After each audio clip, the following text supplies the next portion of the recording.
The average Japanese farmer is 70 years old. Average, meaning half are rapidly approaching their 80th birthday. Just 1 in 5 are under 60. Many farmers don't have children. Japanese families are among the smallest in the world. What few children they do have left long ago for higher paid jobs in the city. Not to mention, they too are nearing retirement. In other words, there's no one to replace them. In 2000, there were nearly 2.5 million farmers. Today, there are fewer than half as many. And by 2039, those who remain will be 84, the country's average lifespan. Which means, at current trends, Japan will all but run out of farmers in about 15 years. And that's assuming these seniors keep working until their very last day. Now, you might be thinking, so what? The average American farmer is 58, the average Australian one, 63. The story of agriculture over the past 200 years is one of increasing efficiency and decreasing employment. That's just progress. In 1880, half of the US population were farmers. Today, just 1%. Even the corn state, Iowa, is down to less than 5. And yet, thanks to new technology like tractors, fertilizers, and improved irrigation, our total agricultural output exploded over that same period. In short, we make more for less. And as countries industrialize, not only do they need fewer farmers, but they and the rest of the country along with them also get older. With our basic needs met, labor is freed up to specialize. So, people flee the farm for the city. There, having children is both more expensive and less of a priority, so they have fewer. This process, repeated over centuries, is why nearly the entire developed world, from Europe to the Americas to Asia, have all converged at the same point. Canadians, French, Koreans, and Australians are all wealthy, they live in cities, they have small families, and their populations are aging and shrinking. If Japan differs at all, it's only because it's slightly ahead of the curve. It left the farm sooner, it developed quicker, its population began shrinking earlier, and its farmers are now aging faster. And since Japan is famous for efficiency, you might assume that if its farmers are older, it must have figured out how to do even more with even less. Robots have replaced Japanese waiters, baristas, and police officers, so surely they've also replaced its farmers. But that's where you'd be wrong. Japanese farming is wildly inefficient. And as a result, the world's fourth largest economy won't just run out of farmers in 15 years, it may run out of food. True, Japan developed earlier and its farmers are now older, but the reason is completely different. The 58-year-old American farmer is a testament to American agricultural efficiency. That's how mechanized modern farming has become.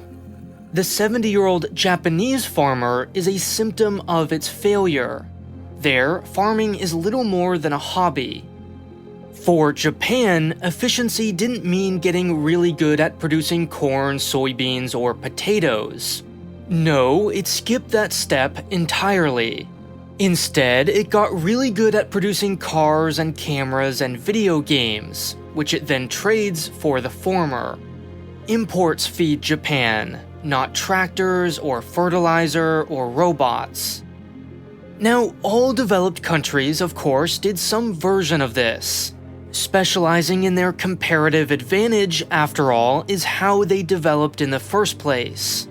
But even as they climbed the value chain, even when they began producing million-dollar airplanes and satellites and MRI machines, they kept making 50-cent potatoes. If nothing else, for the sake of national security. Every rich country on Earth has decided it's worth a few bucks to make sure they won't starve to death in the event of a faraway war or earthquake or drought or pandemic. Every rich country, that is, except one. None has so completely given up on domestic food production as Japan. Take the size of its farms, for example. One of the first things professional farmers realized centuries ago was that many of their costs are fixed. Once you've already bought a tractor, you might as well buy the field next door, and the one next to that, and divide the cost.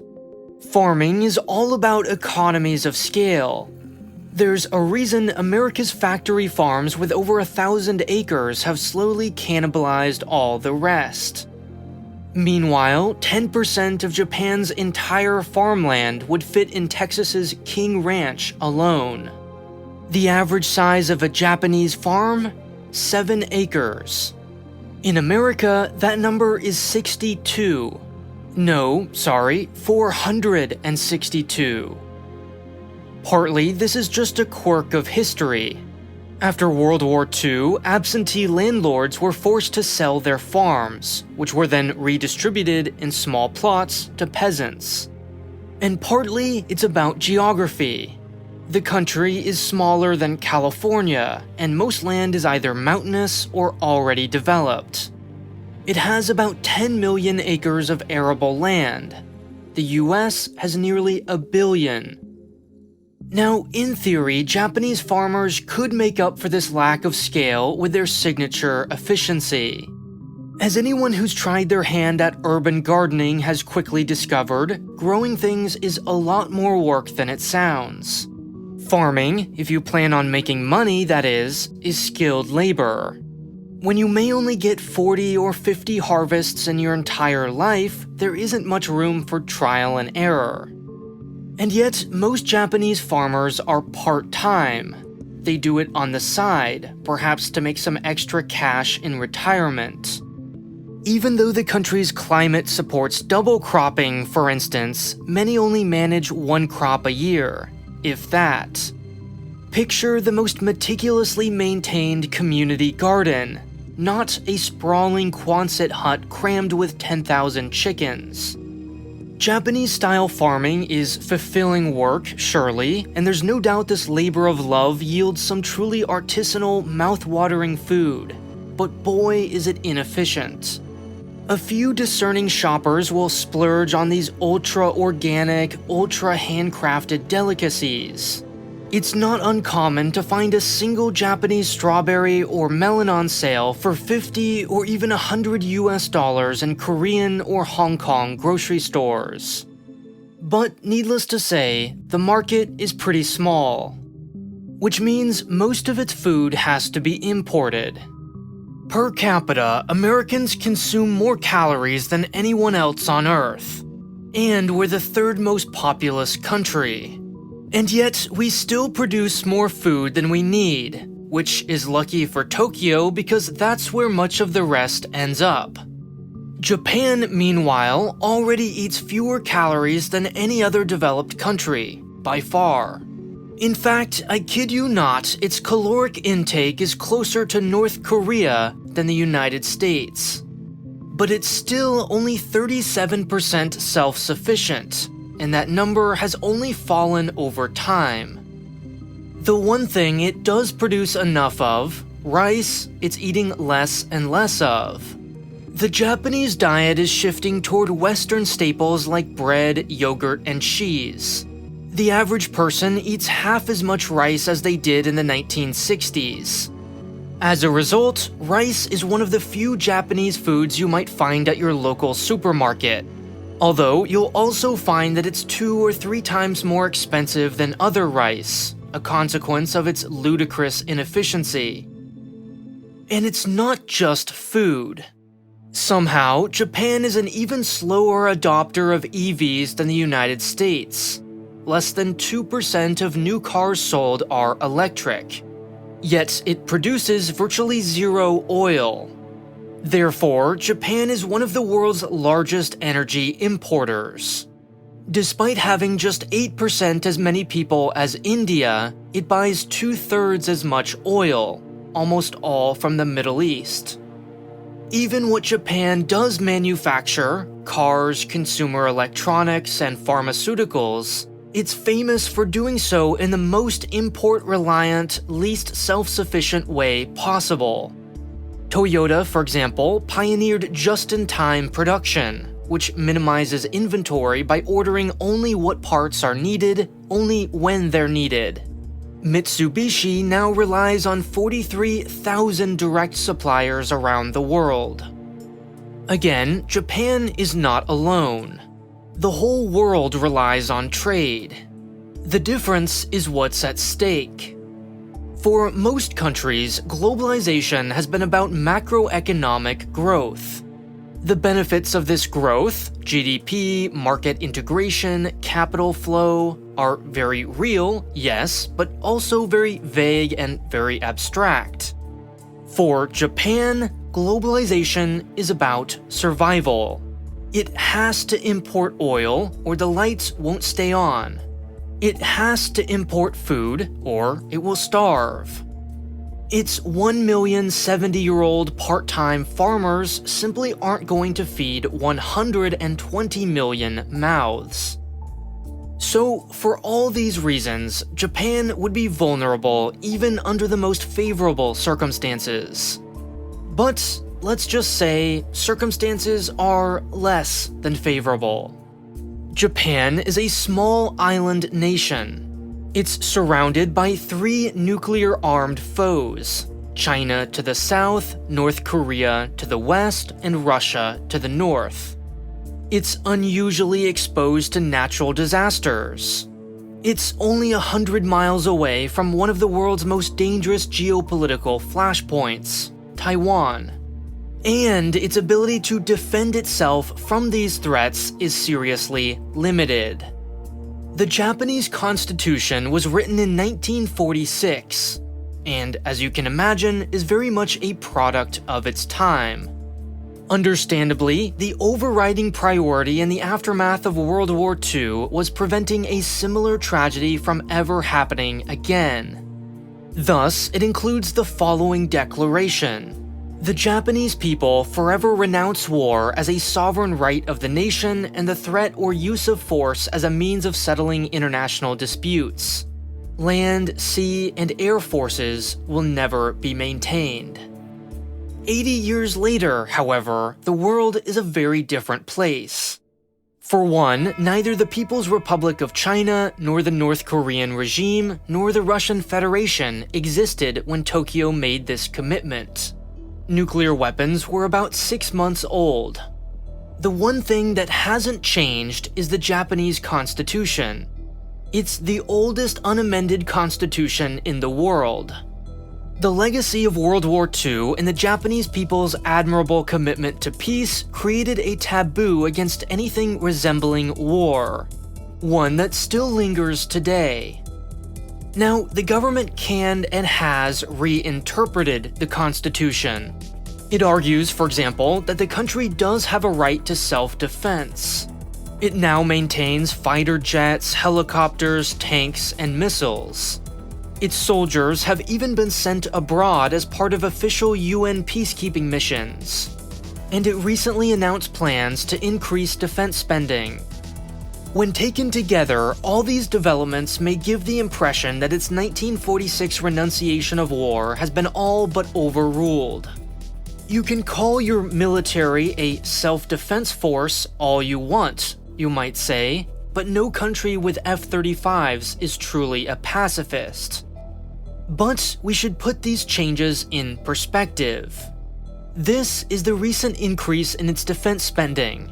This is South Korea's, this is India's, and this is America's. Japan has no conscription. Just 13% of its population say they're willing to fight for their country, compared to 89% in China. Even the country's most popular modern leader, Shinzo Abe, failed to amend the constitution. And those UN peacekeepers are so severely restricted in what they can do and where they can go that some countries consider their help more of a burden than an asset. Even where Japan would be allowed to defend itself, every decision would be mired in bureaucracy, which at a minimum would slow it down and introduce uncertainty. Obstacles its adversaries would no doubt exploit.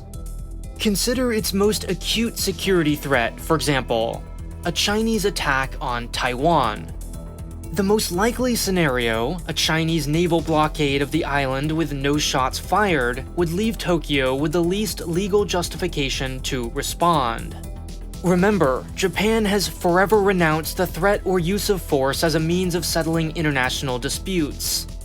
Sure, in 2015, the government passed a law enabling it to respond to an armed attack against a foreign country that's in a close relationship with Japan, if that attack threatens Japan's survival, and only then with the minimum use of force.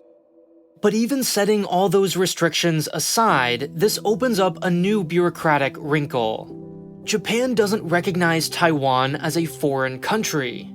So, would a Chinese attack qualify? The answer is, we don't know. What we do know is that a Chinese attack on Taiwan would present an existential threat to Japan. With control of the shipping lanes from which it sources nearly all its food and energy, Beijing would then be well positioned to strangle Tokyo just as it strangled Taipei. Which means until or unless Japan is unequivocally permitted to defend itself, it has only one other option: the United States. Befriending the world's most powerful military has served Tokyo well for the last 75 years. Japan hosts more US troops than any other country, and the US has pledged to defend it. This security guarantee freed up its economy to specialize, as we saw, without wasting valuable resources on inefficient domestic food or energy production like other countries. Certain of its survival, it could take full advantage of global trade like no one else, without so much as even a backup. But that guarantee, and thus its survival, is no longer as certain as it once was. It doesn't take a degree in international relations to see that America's interest in serving as the world's police force has wavered over the past decade. So, it's no coincidence that Shinzo Abe was the very first world leader to visit Trump in 2016, or that he came bearing a golden golf club, or that Japan's current prime minister was only the second world leader to meet Trump in 2025. Or that he came bearing a golden samurai helmet, or that both eagerly volunteered to foot more of the bill, or that it's even offered to station its soldiers on Guam if the White House so desires. Japan has only one card to play. It has no choice but to cling to America. Tokyo surely wishes it had diversified its options and broadened its horizons earlier. Something we should all do with today's sponsor, Brilliant. Brilliant is a learning app with courses on things like math, science, programming, data analysis, and AI. You can use it to diversify your skill set, learn problem solving, or just generally get smarter every day. What truly sets Brilliant apart, and the thing I like most about it, is that they spend just as much time thinking about how you learn as what you learn. They understand that the most effective way to learn is with real concrete projects, not by memorizing formulas. With Brilliant, you don't just learn Python. For example, you design a music recommendation algorithm for Spotify. Its lessons are engaging, interactive, beautifully designed, and make you actually want to keep learning. Plus, Brilliant's iOS and Android apps make it easy to turn a few extra minutes of downtime or a morning commute into an opportunity to learn something new, rather than just mindlessly scrolling through social media. To check out Brilliant completely free for 30 days, click the link on screen now or in the description below. That's brilliant.org/polymatter. Doing so will also get you 20% off an annual premium subscription. Go pick what interests you most and start learning today.